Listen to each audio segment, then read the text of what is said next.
para falar de saúde, porque desde o dia 1º de janeiro deste ano, a síndrome de burnout é classificada como doença do trabalho pela Organização Mundial da Saúde.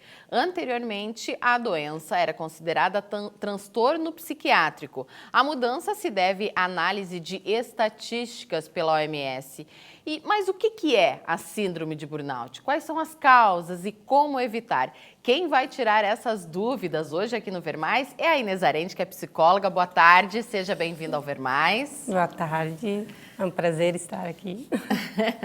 Prazer é nosso receber você, Inês. E para a gente começar esse nosso bate-papo, o que é essa síndrome, Inês? Então, essa síndrome, ela caracteriza por um esgotamento emocional relacionado ao trabalho. Então, ela é diretamente relacionada ao trabalho.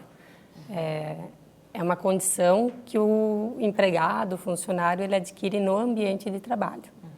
Então, ela pode ser questão relacional, atingir metas, uma pressão reiteradas vezes, aonde o funcionário ele não consegue dar conta dessa pressão. E aí acaba desencadeando alguns sintomas. E quais são esses sintomas? Então, a síndrome ela tem em si alguns sintomas específicos. Eles podem ser tanto físicos quanto emocionais, né? Eles se caracterizam mais pelos emocionais, mas eles se desenvolvem físicos também.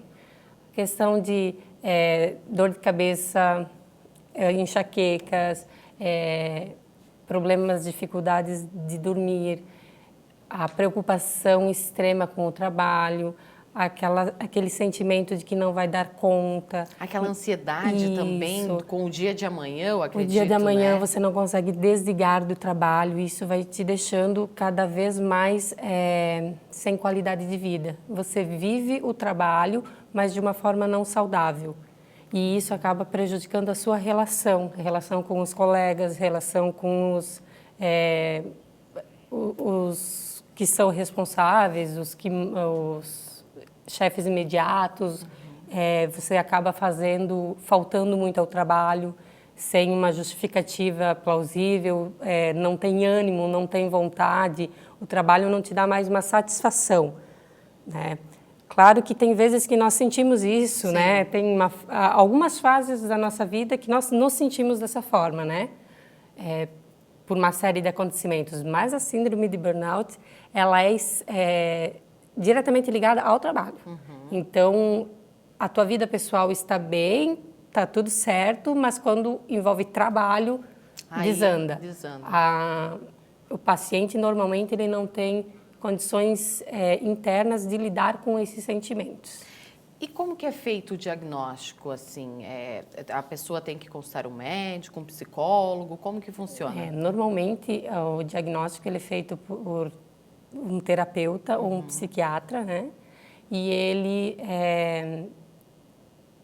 de acordo com as sessões, com o conhecimento da vida num todo do paciente, conseguimos identificar o que é que está causando esses sentimentos ou esses sintomas, né?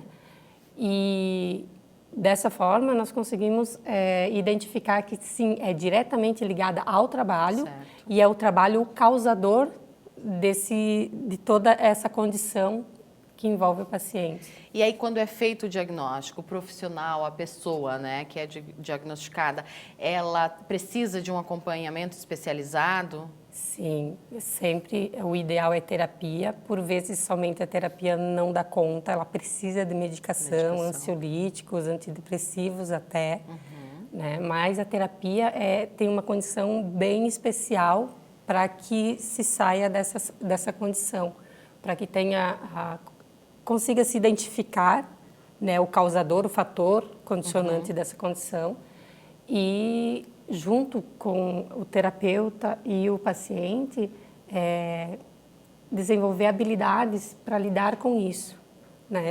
Essas formas de lidar são as mais diversas. Certo.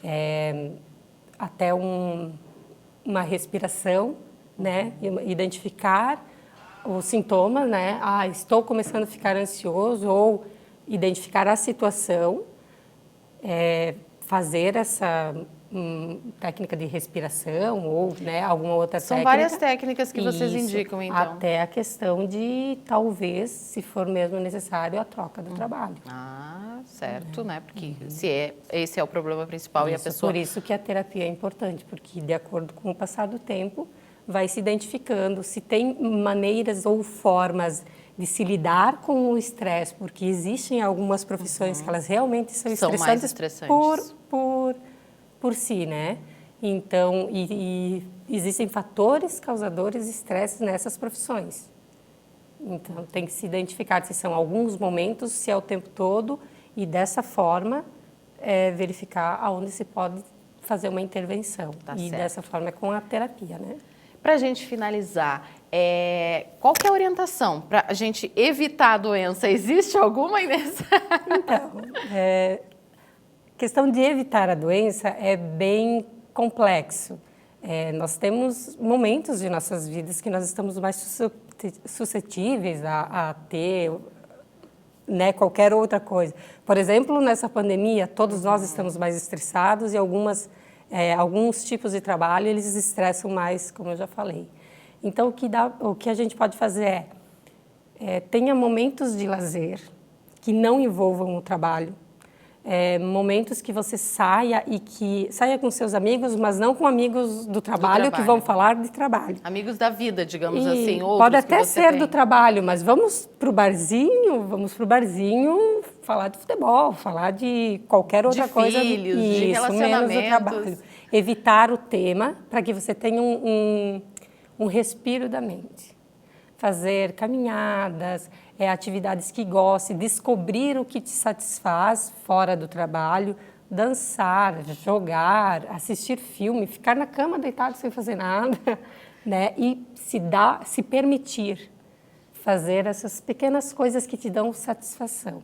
E uma vez você tendo esse equilíbrio do que te satisfaz e tendo que trabalhar num local que não te satisfaz tanto ou que naquele momento está te prejudicando, você consegue ter um equilíbrio emocional ali que pode compensar, né? Tá certo. Muito obrigada pela tua participação hoje aqui no Ver Mais. Está convidada a voltar outras vezes para a gente falar sobre outros assuntos, Inês. Obrigada. Eu que agradeço.